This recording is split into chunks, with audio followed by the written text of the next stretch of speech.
Hi viewers, welcome to Suman TV. So నేనైతే ఈ రోజు లాంగ్ డ్రైవ్ కార్స్ దగ్గరికి వచ్చేసాను. సో మరి లాంగ్ డ్రైవ్ కార్స్ దగ్గర అటాచ్ చేసుకునేటప్పుడు చాలా మంది happy customers, 80 to 85% of happy customers ఉన్నారు. అండ్ 15 to 20% మాత్రం అన్హ్యాపీ కస్టమర్స్ ఉన్నారు. ఈ అన్హ్యాపీ కస్టమర్స్ వాళ్ళు ఎందుకు అన్హ్యాపీగా ఉన్నారు, అన్హ్యాపీ కస్టమర్స్ గురించి కూడా నేను ఒకసారి మాట్లాడతాను. ఏమండి, మనం కార్ పెట్టేటప్పుడు మనం రెగ్యులర్గా యూజ్ చేస్తే అది యూజ్ అవ్వదా?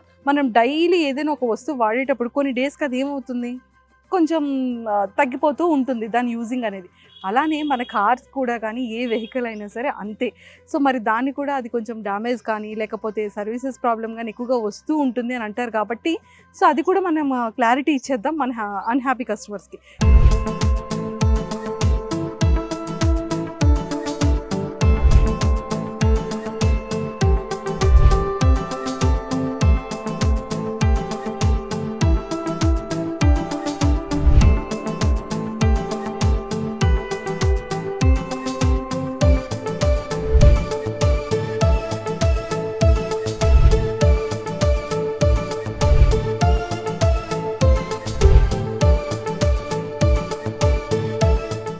లాంగ్ డ్రైవ్ కార్స్లో మనకి మారుతి 800 నుంచి ఇన్నోవా వరకు వీళ్ళైతే కార్ని అటాచ్ చేసుకుంటున్నారు. కార్ని బట్టి ప్రైస్ ఉంటుంది.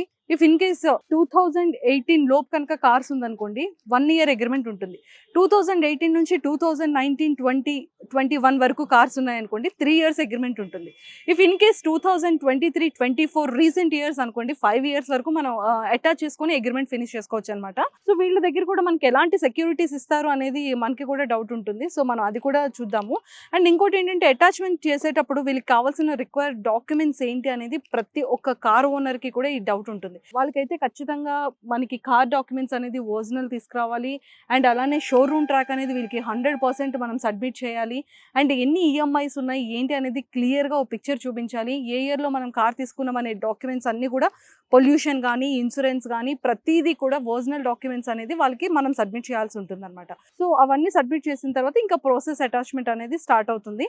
అండ్ ఇంకా పేమెంట్స్ అంటారా, మనకి మారుతి 800కి అయితే ఎలా ఉంటుంది, షిఫ్ట్కి అయితే ఎలా ఉంటుంది, i20కి ఎలా ఉంటుంది, అండ్ అలానే కియాకి ఎలా ఉంటుంది, ఇన్నోవాకి ఎలా ఉంటుంది అంటే కార్ని బట్టి ప్రైస్ అనేది ఉంటుంది. కాబట్టి ఇది మనం డైరెక్ట్గా యాప్లో కూడా చెక్ చేసుకోవచ్చు. అండ్ డైరెక్ట్గా ఆఫీస్ దగ్గరికి వస్తే వాళ్ళు ప్రైజింగ్ అనేది కూడా మనకి చాలా క్లియర్గా ఎక్స్ప్లెయిన్ చేస్తారు. Long drive cars self drive car rental కంపెనీలో అటాచ్మెంట్ గురించి తెలుసుకుందాం. నాతో పాటు ఫాలో అయిపోండి. హాయ్ సురేఖ. హాయ్. సో మనకైతే ప్లే స్టోర్లో అండ్ యాపిల్ స్టోర్లో మన యాప్ కూడా ఉంటుంది లాంగ్ డ్రైవ్ కార్స్. ఎవరైతే ఇంకా లాంగ్ డ్రైవ్ కార్స్ని ఇంకా యాప్లో డౌన్లోడ్ చేసుకోలేదో ముందు అర్జెంట్గా డౌన్లోడ్ చేసుకోండి. ఓకే. సో మనకి ఇక్కడ చాలా మంది వెహికల్స్ అటాచ్ చేయాలనుకుంటారు. అండ్ ఇప్పుడు రెడీగా కూడా మన హోమ్కి అటాచ్మెంట్ కూడా వచ్చేసింది. సో అసలు ఈ బెనిఫిట్స్ ఎలా ఉంటాయి అండ్ అటాచ్మెంట్ ప్రాసెస్ ఎలా ఉంటుంది సురేఖ? ఓనర్ ఎవరైతే ఉన్నారో వాళ్ళ ఆర్సీ అది తీసుకొని ఇక్కడికి రావడం జరుగుతుంది. ఒక ఆర్సీ ఒకటి ఇచ్చేస్తే సరిపోద్దా? జస్ట్ అసలు ఇవ్వడం కూడా కాదు, జస్ట్ కార్ కి మన ఓనర్ ఎవరైతే ఉన్నారో వాళ్ళైనా పర్లేదు, వేరే వాళ్ళు వచ్చినా పర్లేదు, లేకపోతే ఓనర్ దా కాదా అట్లా. సో ఇంకోటి వచ్చేసరికి వాళ్ళకి మొత్తం అగ్రిమెంట్ లో మనం ఏవైతే పాయింట్స్ ఉన్నాయో పిన్ టు పిన్ మొత్తం ఎక్స్ప్లెయిన్ చేసి మొత్తం క్లారిటీగా అనేది చెప్తాం అనమాట. సో దానికి ప్రొసీడ్ అయితేనే ఓనర్ అనేది అగ్రిమెంట్ చేసుకుంటాం. ఓకే. సో అగ్రిమెంట్ లో పిన్ టు పిన్ ఏ ప్రాసెస్ ఉంటుంది? Like booking process. ఓకే.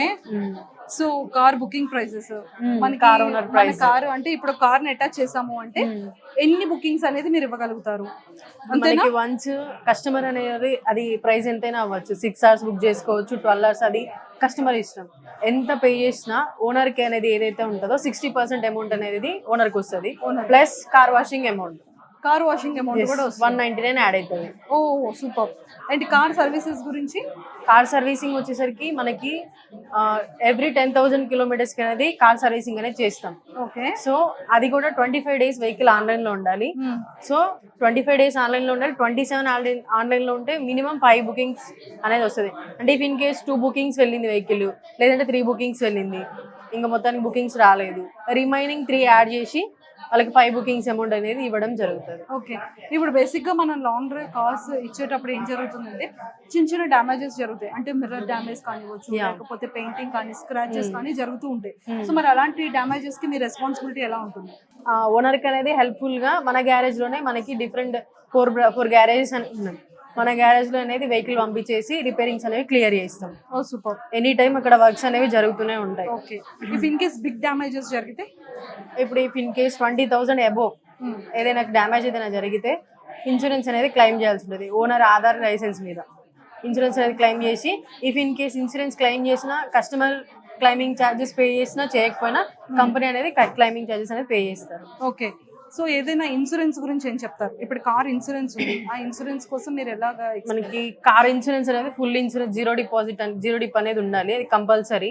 ఎందుకు జీరో డిపాజిట్ అంటే ఇఫ్ ఇన్ కేస్ మనకి మేజర్ ఇష్యూ అయినా సరే 80% వరకు క్లైమింగ్ అయ్యే ఛాన్సెస్ ఉంటాయి. అదే హాఫ్ ఆఫ్ ఇన్సూరెన్స్ తీసుకుంటే సగం అవుతుంది, అమౌంట్ పెట్టుకోవాల్సి వస్తుంది, ఎంత ఇబ్బంది పడతారు ఓనర్. ఓకే. సో అందుకే ఓనర్ కి ఫ్లెక్సిబుల్ గానే ఫుల్ ఇన్సూరెన్స్ అనేది మనం ప్రిఫర్ చేస్తున్నాం. ఓకే. ఇప్పుడు ఇఫ్ ఇన్ కేస్ నేను ఓనర్ని, నేను నా వెహికల్ తెచ్చి పెట్టాను, సో ఈ యాప్ గురించి నాకు ఏమైనా ట్రైనింగ్ అవైలబుల్ ఉంటుందా? ఉంటుంది, ఓనర్ యాప్ ఉంటుంది. ఓనర్ యాప్ ఎలా లాగిన్ అవ్వాలి, ఓనర్ యాప్ లో అసలు ఏమేమి ఉంటుంది, బుకింగ్ ప్రాసెస్ ఎలా ఉంటుంది, కస్టమర్ వచ్చినప్పుడు ఎలా అప్లోడ్ చేయాలి అన్ని అనేది ఎక్స్ప్లెయిన్ చేస్తాం. ఓకే. సో నేను విన్నది ఏంటి అంటే 5,000 నుంచి 25,000 వరకు పెనాల్టీ కూడా ఉంటుంది అని చెప్పి వినడం జరిగింది. అసలు ఏ పర్పస్ లో మీరు పెనాల్టీ అనేది వేస్తారు? ఇప్పుడు as a customer vehicle book చేసుకుంటారు, like car not available, owner అనే వాళ్ళు ఎవరైనా కార్ నాట్ అవైలబుల్, కస్టమర్ వచ్చి ఇంటి దగ్గర ఉంటారు వెహికల్ పిక్ చేసుకోవడానికి, ఓనర్ అనే వాళ్ళు పిక్ ఇవ్వలేదు అంటే డెలివరీ ఇవ్వలేదు అనుకోండి, కస్టమర్ సఫర్ అవుతారు, ఆయన వేరే లొకేషన్కి వెళ్ళాల్సి వస్తుంది. సో దీనికి గాను 1 time 2 times అనేది ఎక్స్క్యూజింగ్ ఉంటుంది, 3rd time నుండి పెనాల్టీ అనేది ఉంటుంది. ఓ, ఇఫ్ ఇన్ కేస్ ఓనర్ కనుక ఇవ్వకపోతే వెహికల్ ఇన్ టైం లో బుకింగ్ చేసే టైంకి. సూపర్. పేమెంట్ డేట్స్ ఎలా ఉంటుంది అంటే ఇప్పుడు లైక్ ఒక పర్ మంత్ మాకు ఒక 15 బుకింగ్స్ ఇచ్చారు, ఆ 15 తాలూకా బుకింగ్స్ పేమెంట్ అనేది మీరు ఎప్పుడు జనరేట్ చేస్తారు? మంత్లీ పేమెంట్ అనేది ఉంటుంది మనకి. ఈ 30 days పేమెంట్ ఎన్ని బుకింగ్స్ అయితే వెళ్ళిందో ఆ పేమెంట్ అనేది next month 15th to 20th కి పేమెంట్ అనేది రిసీవ్ అవుతుంది. ఓకే. ప్రతి ఎవ్రీ ఓనర్ కి కూడా. సూపర్. అండ్ మెయిన్ ఏంటంటే నా కార్ నేను అటాచ్ చేసుకోవాలి అన్నా, లేదు అంటే హోమ్ దగ్గర అటాచ్ చేసుకోవాలి అన్నా, మీ టర్మ్స్ ఏంటి, కార్ కి సంబంధించిన డీటెయిల్స్ ఏంటంటే సబ్మిట్ చేయాల్సి ఉంటుంది? డీటెయిల్స్ అనేవి ఏమి ఉండవు మేడం. నార్మల్ గా ఓనర్స్ అడుగుతుంటారు ఒరిజినల్స్ ఏమైనా తీసుకురావాలా, ఒరిజినల్ అయితే ఫోన్ లో ఉన్నా పర్లేదు, అగ్రిమెంట్ చేసుకోవడానికి ఆర్సీ ఉంటే వెహికల్ కి సంబంధించి వెహికల్ ఫుల్ అదొకటి. జీరో డిపాజిట్ అనేది మెయిన్ మేడం, ఇన్సూరెన్స్ కి కంపల్సరీ ఉండాలి అది. ఓకే. సో ఇవన్నీ క్లియర్ గా ఉంటే సరిపోతుంది, మనం అటాచ్ చేసుకోవచ్చు. ఓనర్ కి అన్ని ఎక్స్ప్లెయిన్ చేస్తాం, పిన్ టు పిన్ అగ్రిమెంట్ లో ఏవైతే ఉంటాయో అన్ని ఎక్స్ప్లెయిన్ చేస్తాం. ఒకప్పుడు ఏంటి అంటే లాంగ్ డ్రైవ్ కార్స్ లో మన కార్ ని తీసుకొచ్చి ఇక్కడ మీ ప్లేస్ లో పెట్టేవాళ్ళం. ఇప్పుడు ఏంటంటే మా ఇంటి దగ్గర కార్ ని కూడా పెట్టుకునే ఆపర్చునిటీని మీరు ప్రొవైడ్ చేయాలి. సో ఈ ప్రాసెస్ ఎలా? అది వచ్చేసరికి ఓనర్ కి, యాజ్ ఏ ఓనర్ కి కస్టమర్ కి ఇద్దరికి బెనిఫిట్. ఎందుకంటే కస్టమర్ బుకింగ్ లేనప్పుడు ఓనర్ యూజ్ చేసుకోవచ్చు, వెహికల్ మా దగ్గరే ఉందన్న సాటిస్ఫాక్షన్ ఉంటుంది. కస్టమర్ ఎవరైతే ఉన్నారో నియర్ బై 5 kilometers రేడియస్ లో తొందరగా వెహికల్ పిక్ చేసుకునే ఛాన్స్ అనేది ఉంటుంది. సో అందువల్ల హోమ్ లొకేషన్ ప్రాసెస్ అనేది తీసుకోవచ్చు. Super. Thank you Surekha, thank you so much. Welcome. So చూసారు కదా మనకి ఏంటంటే ఎంత బెనిఫిట్స్ ఉన్నాయి అంటే అన్ని బెనిఫిట్స్ ఉన్నాయి. మన ఇంటి దగ్గర కార్ని మనమే అటాచ్ చేసుకుంటే కనుక మనం ఎవరికి బుకింగ్స్ లేని టైంలో మనం కూడా కార్ని యూజ్ చేసుకోవచ్చు. అండ్ మన ఇంటికి నియర్ బై 5 kilometers లోపు ఎవరైనా సరే కస్టమర్ బుక్ చేసుకుంటే మన ఇంటి దగ్గరికి వచ్చి కార్ని కూడా పికప్ చేసుకునే ఆపర్చునిటీ అయితే చాలా బాగుంది.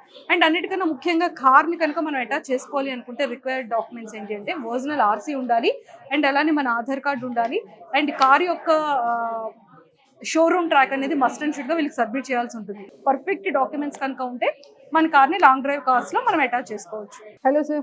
హలో. సో మొత్తానికి లాంగ్ డ్రైవ్ కార్స్ కి అడ్వకేట్ మీరు. yes.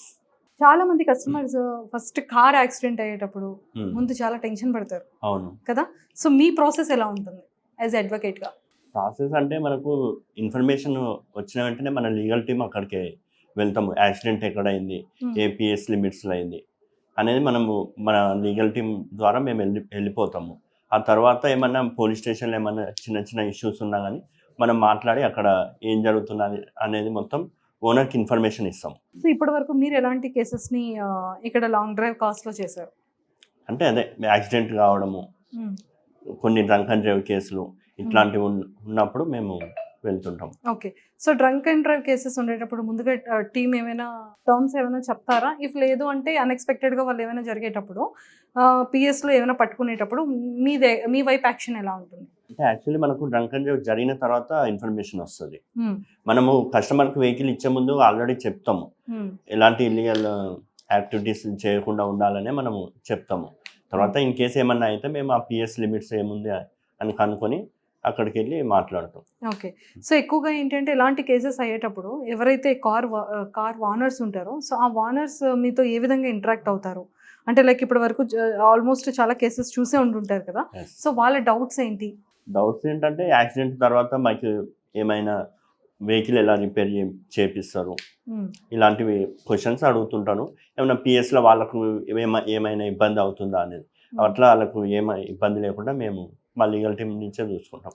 సో చూసారు కదా, సో మన అడ్వకేట్తో మాట్లాడిన తర్వాత కూడా మనకి కొన్ని ప్రాపర్ విషయాలు తెలిసాయి. సో ఎప్పుడైనా సరే అన్ఎక్స్పెక్టెడ్గా యాక్సిడెంట్స్ జరిగే సిచ్యువేషన్ కనుక ఉన్నట్టయితే బోత్ సైడ్స్ కూడా ఎవరిది మిస్టేక్ ఉంది అనేది అక్కడ క్లియర్గా పరిశీలించి సో అది కూడా క్లియర్ చేయడం అనేది జరుగుతుంది. ఇఫ్ ఇన్ కేస్ ఏవైనా అన్ఎక్స్పెక్టెడ్ యాక్సిడెంట్స్ అయ్యేటప్పుడు కూడా కారు ఓనర్కి అయితే ఎలాంటి ప్రాబ్లం ఉండదు. ఎవరిదైతే మిస్టేక్ ఉంటుందో ఆ మిస్టేక్ నుంచి ఇక్కడ రికవరీ చేస్తారు కాబట్టి సో ఓనర్ అనే పర్సన్ అయితే మాత్రం సేఫ్ జోన్లోనే ఉంటారు. And drunk and drive cases అంటే ఖచ్చితంగా అది ఏ పిఎస్ పరిధిలో వస్తుంది, అసలు ప్రాబ్లం ఏంటి అనేది చూసేసి అక్కడ కేసు నమోదు చేయడం కూడా జరుగుతుంది. 100% అయితే మనం లాంగ్ డ్రైవ్ కార్స్ని ట్రస్ట్ చేయొచ్చు. లాంగ్ డ్రైవ్ కార్స్లో అటాచ్ చేసుకోవాలి అంటే మన కార్ని కూడా వైజాగ్ ఇన్సిటీ అండ్ హైదరాబాద్ ఇన్సిటీలో మాత్రమే పాసిబుల్ అవుతుంది. సో మీ కార్ని కనుక అటాచ్ చేసుకోవాలన్నా మీ ఇంటి దగ్గర కార్స్ అంటే మన ఇంటి దగ్గరే పెట్టుకొని హోమ్ సర్వీసెస్ ఇప్పుడు అటాచ్మెంట్ కూడా అవైలబుల్ ఉంది కాబట్టి మీరు ఈ డీటెయిల్స్ ఇంకా తెలుసుకోవాలన్నా కూడా కింద స్క్రోల్ అవుతున్న కాంటాక్ట్ నెంబర్కి ఇప్పుడే కాంటాక్ట్ అవ్వండి.